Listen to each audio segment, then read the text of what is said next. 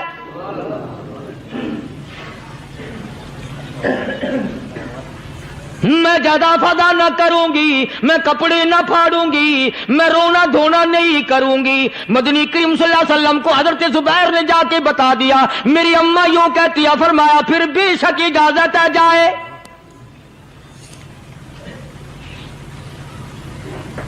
آج کی کوئی مائی ہوتی اتنا حال دیکھ کر بھائی کا نہ جانے ہارٹ فیل ہو جاتا.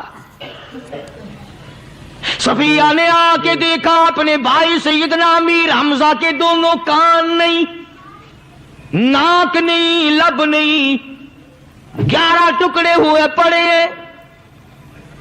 روتی نہیں، گھبراتی نہیں، دھڑام سے گرتی نہیں، چہرہ نہیں پیٹتی، ماتم نہیں کرتی. کھڑی ہو گئی، کہنے لگی او میرے پروردگار میرے بھائی کی قربانی قبول فرما، میرے بھائی کی قربانی کے صدقے میں میرا بھی بیڑا پار کر دے. اور خبر تو مل گئی تھی نا کہ کپڑے بھی اتار کر لے گئے. بغل میں سے 2 چادریں نکالی ہیں، بغل میں سے 2 چادریں نکالی کہ میرے بھائی کو کفن دے دینا. یوں جو نظر پڑی ایک انصاری نوجوان رضی اللہ تعالی عنہ، وہ بھی ننگا پڑا ہے، کافر اس کو بھی شہید کر کے گر گئے. مسلمانوں ذرا اندازہ لگاؤ، یہ بھی مسلمان تھے، یہ بھی نبی کے عاشق تھے، یہ بھی دیوانے تھے. ایسے وقت میں بھلا ایسی بات کس کو سوجھے؟ ماں جایا بھائی ہو، سگا بھائی ہو، اچھی محبت اور تعلق ہو بہن بھائی کا، اور سید الشہداء حضور نے فرمایا ہو وہ ننگا پڑا ہے، 11 ٹکڑے ہوئے پڑے ہیں. ایسے وقت میں ایسی بات کون سوچے؟ صفیہ کہنے لگی لوگوں ایک چادر اس بھائی کو دو جو میری ماں کے پیٹ سے پیدا ہوا، ایک چادر اس بھائی کو دو جو محمد کے کلمے نے میرا بھائی بنا دیا ہے، جو میرے نبی نے کے کلمے نے میرا بھائی بنا دیا ہے. کل قیامت میں خدا یہ نہ فرما دے صفیہ کفن دینے آئی، خیرات دینے آئی تو اپنے کو دے کے چلی گئی. اللہ اکبر. اب ان میں ایک چادر ہے چھوٹی اور ایک ہے بڑی. پھر کہنے لگی میری چادریں واپس کر دو، ایسا نہ ہو میرے بھائی کو بڑی مل جائے دوسرے بھائی کو چھوٹی مل جائے، اللہ پاک کل یہ نہ فرما دے اگر کفن دینے بھی آئی تو اپنے کو بڑی دوسرے کو چھوٹی، یہ اللہ کی رضا والا تو کام نہیں۔ قرآن اندازی کی، سگے بھائی سیدنا امیر حمزہ رضی اللہ تعالیٰ عنہ کے حصے میں چھوٹی چادر آئی اور اس انصاری جوان کے حصے میں بڑی چادر آ گئی۔ چنانچہ جب محمد عربی صلی اللہ تعالی علیہ وسلم تشریف لائے تو حضور کو اتنا صدمہ پہنچا، میری مستقل کیسٹ ہے سیدنا امیر حمزہ رضی اللہ تعالیٰ عنہ کے عنوان پر، آپ لوگ اسے خرید کے سنیں۔ تم بھی کہتے ہو کہ ہم نے اسلام کی بڑی خدمت کی، ہم نے قرآن کی بڑی خدمت کی، ہم نے علماء اور طالب علموں کی بڑی خدمت کی، ہم نے مسجد اور مدرسوں کی بڑی خدمت کی۔ میں یہ کہتا ہوں آؤ دیکھو تو صحیح کہ ان حضرات نے کہاں تک قربانیاں دی ہیں۔ حضور نبی کریم صلی اللہ تعالی علیہ وسلم جب اپنے پیارے چچا کی لاش پہ آئے، چہرے پہ نظر پڑی دونوں لب نہیں، کالی کملی والے صلی اللہ تعالی علیہ وسلم نے منہ میں جھانک کر دیکھا تو زبان نہیں، ذرا نیچے کو نظر کی پیٹ میں جگر اور کلیجہ نہیں، دونوں ہاتھ نہیں دونوں کان نہیں۔ یہ حال دیکھ کر حضور صلی اللہ علیہ وسلم کو چکر آ گیا، زمین پہ تشریف فرما ہو گئے، اور پھر بلکہ یہاں تک لکھا ہے کہ آپ نے یوں فرمایا او میرے مالک اگر صفیہ مائی میری بوا پھوپھی یہاں نہ ہوتی تو میں یہ ٹکڑے بھی نہ اٹھاتا، اگر تو یوں ہی راضی ہے تو میں بھی یوں ہی راضی ہوں۔ اور پھر جب ان ٹکڑوں کو جوڑا گیا تو صحابہ نے عرض کیا یا رسول اللہ صلی اللہ تعالی علیہ وسلم، امیر حمزہ قداور آدمی تھا، لمبا تکڑا بہادر آدمی تھا، حالت یہ ہے چادر چھوٹی ہے بھی ایک ہی، اگر سر ڈھانپتے ہیں تو پیر کھل جاتے ہیں، پیر ڈھانپتے ہیں تو سر کھل جاتا ہے۔ حضور نے فرمایا سر کو چھپا دو، پیروں پہ میرے چچا کے درختوں کے پتے ڈال دو۔ میں یہ عرض کر رہا تھا کہ اللہ والے ہر وقت میں آدمی کی اصلاح کی کوشش کرتے ہیں، اسے بنانے کی کوشش کرتے ہیں، اسے سمجھانے کی کوشش کرتے ہیں۔ اللہ تبارک و تعالی ہر مسلمان کو توفیق دے کہ وہ اپنی زندگی بھر اللہ والوں کی خدمت میں جانے آنے کی، قرآن کی خدمت کی ہر وقت پروگرام بنائے، نیت خیر رکھے۔ کیوں؟ اس لیے اسی کو کہتا ہے کہ لیے پھرتی ہے بلبل چونچ میں گل، لیے پھرتی ہے بلبل چونچ میں گل، اور ڈھونڈتی ہے شہید ناز کی تربت کہاں ہے، تلاش کرتے ہیں جانور پرندے کہاں پر اللہ کی رحمت برس رہی ہے۔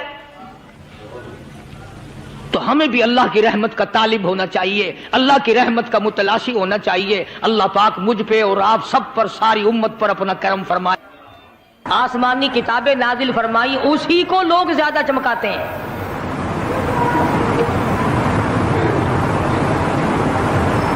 خدا اس بات کو گوارا ہی نہیں کرتا کہ میری طرف سے بغیر میرے اعلان کے کوئی ذرہ برابر اعلان کر سکے۔ وہ کسی قلندر کو، کسی ملنگ کو، کسی کو اختیار نہیں دیتا۔ جن کا خدا جیتا جاگتا حی و قیوم قائم دائم ہے وہ تو ایسا ہے، اور جن کا خدا کبھی پیدا ہوتا ہے کبھی مر جاتا ہے ان کی میں بات نہیں کرتا۔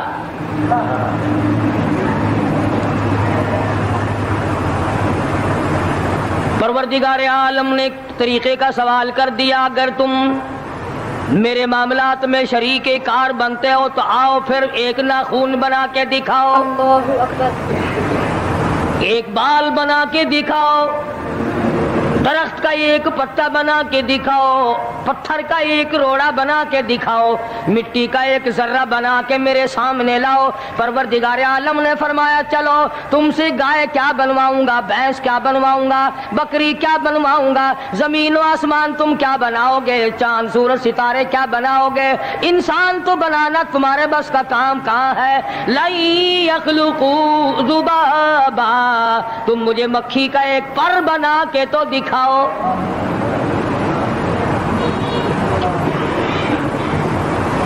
فرمایا جس کے دل میں توحید و ایمان یقین کی دولت جم جاتی ہے وہ لوگ تو دنیا ہی میں ایمان کا مزہ چکھتے رہتے ہیں، ایمان کی لذت آتی ہے۔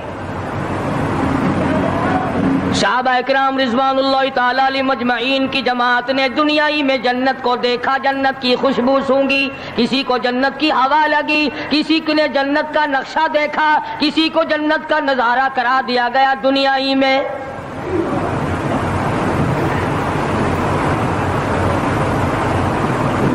خوش نصیب تھے وہ لوگ جنہوں نے محنت سے اپنی آخرت کو بنایا، اپنی قبر کو بنایا، اپنی تمام تر زندگی میں کبھی بے فکری سے بسر نہ کی، رات کو سوچا، دن کو سوچا، صبح کو خیال کیا، شام کو خیال کیا۔ یہ ناپائیدار زندگی ہے، یہ ختم ہونے والی زندگی ہے، اس لیے مجھے دائمی زندگی کی کچھ تیاری کرنی چاہیے۔ ان لوگوں نے کمائی کی اور محمد کریم صلی اللہ تعالی علیہ وسلم کے ساتھ رہے، دنیائی میں ان کو جنت کے مزے آیا کرتے تھے۔ من عمل صالحا من ذکر او انثى وهو مؤمن فلنحيينه حیاتا طیبا۔ دوستو، امید کرتا ہوں کہ آپ حضرات نے اس بیان کو پورا سنا ہوگا۔ بیان کیسا لگا کمنٹ میں ضرور بتانا اور اپنے دوستوں کے ساتھ بھی شیئر کرنا۔